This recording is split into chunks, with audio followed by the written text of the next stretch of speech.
హల్లెలూయ. దేవునికి స్తోత్రం. మీకు అందరికీ కూడా నా యొక్క శుభాభివందనాలు తెలియజేస్తున్నాను. ప్రియ దేవుని సంగమ అనుదిన ఆత్మీయ ఆహారముగా ఈరోజు దేవుని యొక్క వాక్కు సొలొమోను రాసిన ప్రసంగి గ్రంథము 11వ అధ్యాయము 9వ వాక్యము. నీ యవ్వన కాలమందు నీ హృదయము సంతుష్టిగా ఉండనిమ్ము. హల్లెలూయ. దేవునికి స్తోత్రం. దేవుని సంగమ, బాల్యము, యవ్వనము, వృద్ధాప్యము, ప్రతి మనిషికి ఈ యొక్క క్రమము ఉంటుంది. అయితే బాల్యము, వృద్ధాప్యం అనేది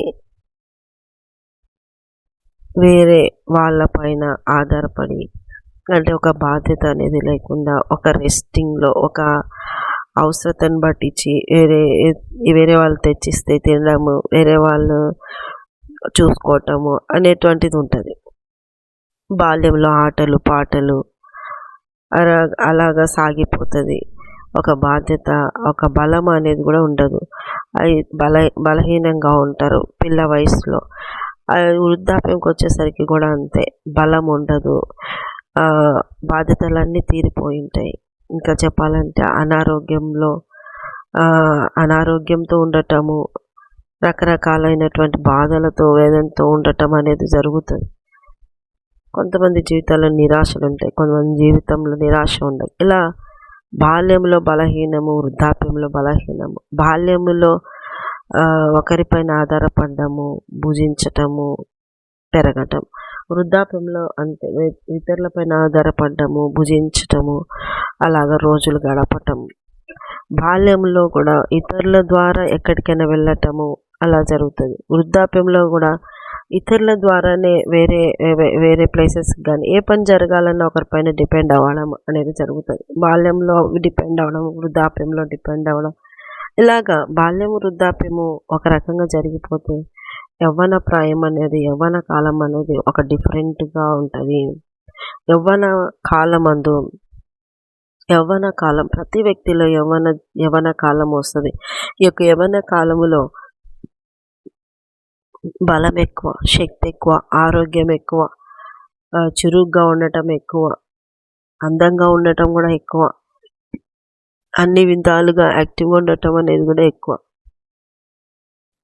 బలవంతులుగా ఉంటారు యవ్వన కాలమందు. అయితే ఈ యవ్వన కాలమందు చాలా జాగ్రత్తగా ఉండాలా ఒక విశ్వాసి, ఒక దేవుని నమ్మిన బిడ్డ. యవ్వన కాలంలోనే హృదయం అనేటువంటిది చాలా చాలా ప్రభావితం చూపిస్తుంది. యవ్వన కాలమందు హృదయము జీవితానికి చాలా ప్రభావితం చూపిస్తుంది. ఎందుకంటే హృదయంలో ఏర్పడే ప్రతి కోరిక, ఆలోచన, ఆ యొక్క ఏవైతే తలంపులు ఉంటాయో అవన్నీ కూడా నీ యొక్క శరీరము, ఈ యవ్వన కాలంలో ఉన్నటువంటి శరీరము ఏం కావాలనుకుంటుందంటే తృప్తి చెందాలా. ఈ యవ్వన కాలంలో మనసులో ఏర్పడే ప్రతి ఆలోచన శరీరానికి ఆనందాన్ని, ఆహ్లాదాన్ని, నెమ్మదిని, సమాధానాన్ని అనుగ్రహించేదిగా ఉండాలా. కానీ యవ్వన కాలములో చాలామంది ఇలా నెమ్మది, సమాధానము, సంతోషము ఇలాంటి వాటి కోసమని రకరకాలైనటువంటి మార్గాలను ఎన్నుకుంటూ వెళ్తారు. సంతోషం కోసం తాగడము, తిరగడము, తినడము అనే దానికి వెళ్తారు. మరి నెమ్మది పొందడానికి కోసమని నెమ్మది పొందడము అంటే సమాధానము, సంతోషము, నెమ్మది, ఆరోగ్యము, ఇలాగా మేలు పొందుకోవడానికి, ప్రతి విషయాల్లో మంచి పేరు సంపాదించుకోవడానికి, ఇలాగా అవన్నీ పొందుకోవడానికి రాంగ్ రూట్లో వెళ్ళటం అనేది చాలా మంది జీవితాల్లో జరుగుతుంది. మంచి అని చెప్పించుకోవడానికి చాలా ఇతరుల దగ్గర బానిసలుగా ఉండి ఇతరులను సంతోషపరుస్తూ అలాగా ఉండిపోతారు. కొంతమంది వ్యభిచారంలో పడిపోతారు, కొంతమంది తాగుల్లో పడిపోతారు, కొంతమంది రాంగ్ రూట్లో డ్రగ్స్కి అలవాటు పడిపోతారు. వాళ్ళకున్న డబ్బు, ఆస్తి, అంతస్తులు, బలము, శక్తి అంతా కూడా కోల్పోతారు. హృదయము సంతృష్టి పొందాలి అని యవ్వన కాలంలో దారి తప్పి తిరగకూడదు. హృదయము సంతుష్టిగా ఉండని అంటున్నాడు దేవుడు. వాక్యం సెలవిస్తుంది, నీ హృదయం సంతుష్టిగా ఉండనిమ్ము. నీ యవ్వన కాలంలో నీ హృదయం ఏం కోరుకుంటుందో అది సంతృప్తిగా ఉండనిమ్ము. కానీ అది ఏ మార్గములో నువ్వు సంతృష్టి పొందాలో జాగ్రత్త కలిగి ఉండని ఇక్కడ హెచ్చరిక చేస్తూ ఉన్నాడు. ఏ మార్గంలో నువ్వు సంతృష్టిగా ఉండగలుగుతావు? అందులో నువ్వు బాగా గమనించినట్లయితే మార్గాలు 2 అని వాక్యం సెలవిస్తుంది. మొదటి మార్గము జీవ మార్గం, రెండవది నరక మార్గం. ఏ మార్గంలో నువ్వు సంతుష్టిగా ఉండగలుగుతావు? ఈ మార్గాన్ని ఎన్నుకుంటే నువ్వు తృప్తిగా ఉండగలుగుతావు, చాలును అని అనుకోగలుగుతావు నీ జీవితానికి అంటే ఇక ఖచ్చితంగా చెప్పగలుగుతాము ఏంటి అంటే జీవ మార్గము. ఇంకా చాలును అనేటువంటి మాట జీవ మార్గంలో ఉన్న వాళ్ళు మాత్రం చెప్పగలుగుతారండి. హల్లెలూయా. ఎందుకంటే వారు దేవుణ్ణి అనుసరిస్తూ నడుస్తారు కాబట్టి ప్రతి విషయంలో తిండి నుంచి మొదలుకొని ఇంకా చాలు, సంపాదన చాలు, ఇంకా ఏ విషయాల్లో అయినా లోకము వైపు ఎక్కువగా ఆశలు పడి పరిగెత్తి వాటిలో చిక్కుకొని పోరు. తృప్తి కలిగి బ్రతుకుతారు, సంతృష్టి కలిగి బ్రతుకుతారు, సంతోషముతో బ్రతుకుతారు, ఉన్న దాంట్లోనే తృప్తితో ఉంటారు, ఉన్న జీవితాన్ని చాలా చక్కగా ఆనందంగా మలుచుకుంటారు. చాలామంది దాంపత్య జీవితంలో భార్యతో తృప్తిపరచబడరు, భర్తతో తృప్తిపరచబడరు. వ్యభిచార కొంపలకు, వ్యభిచారానికి, అక్రమ సంబంధాలకు అలవాటు పడతారు. ఉన్న డబ్బుతో తృప్తి పడరు. కొంతమంది అక్రమంగా ఆస్తులు పెంచుకోవడానికి లంచాలు తీసుకొని రకరకాలైనటువంటి కార్యక్రమాలు చేసి డబ్బు సంపాదిస్తారు. అది నీ హృదయానికి సంతృష్టినివ్వదు. శరీర సుఖాలకు, ఆస్తిపాస్తులు పెంచుకోవడానికి, ఇంకా అధికారాలు పొందుకోవడానికి కూడా రాంగ్ రూట్లో వెళ్ళిపోతూ ఉంటారు. జాగ్రత్త ప్రియ దేవుని బిడ్డలారా, దేవుని పిల్లలుగా మీరు వాక్యం వింటున్న వారుగా జాగ్రత్త కలిగి ఉండండి. నీ హృదయాన్ని నీ యవ్వన కాలంలో సంతుష్టిగా ఉండాలని దేవుని వాక్యం చెప్తుంది. కానీ సరైన మార్గములోనే నువ్వు సంతుష్టిని పొందుకోవాలి తప్ప వేరే మార్గాల్లో సంతృష్టి కొరకు నువ్వు వెళ్ళి తెచ్చుకున్నావంటే అది నిన్ను నరకానికి తీసుకుపోతుంది.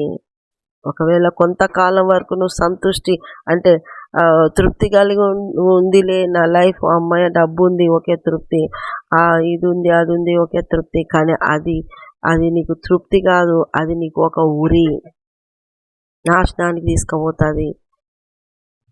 కాబట్టి ప్రియ దేవుని బిడ్డలారా, మార్గము సరిగ్గా ఎన్నుకోండి.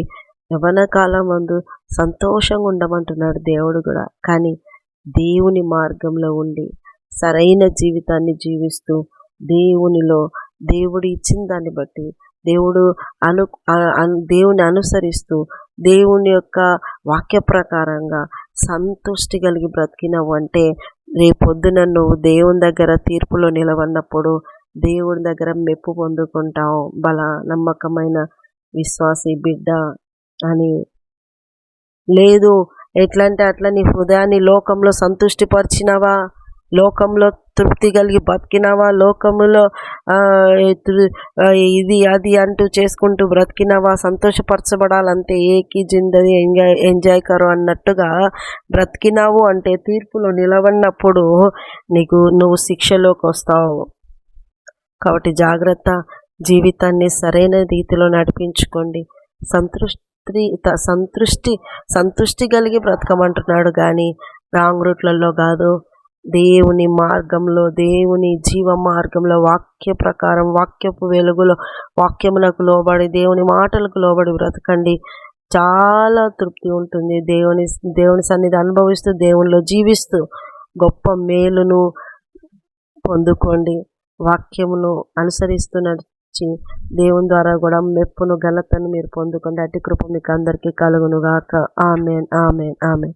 చిన్న ప్రార్థన చేసుకునే నీకు వందనాలు. విన్న వారిని దీవించండి, ఆశించండి, ఆరోగ్యాలు దయచేయండి, నెమ్మది దయచేయండి, తోండి బలపరచండి. వాక్యాన్ని విని విడిచిపెట్టువారు గాక చక్కగా అనుసరించి నీ సన్నిధిలో ఎదుగునట్లు సహాయం దయచేయమని యేసు పరిశుద్ధ నామములో అడుగుతున్నాం మా తండ్రి. ఆమేన్, amen, amen.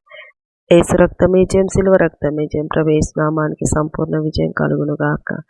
Amen, amen, amen. Good morning. Praise the Lord. దేవుడు మిమ్మల్ని దీవించును గాక. ఆమేన్.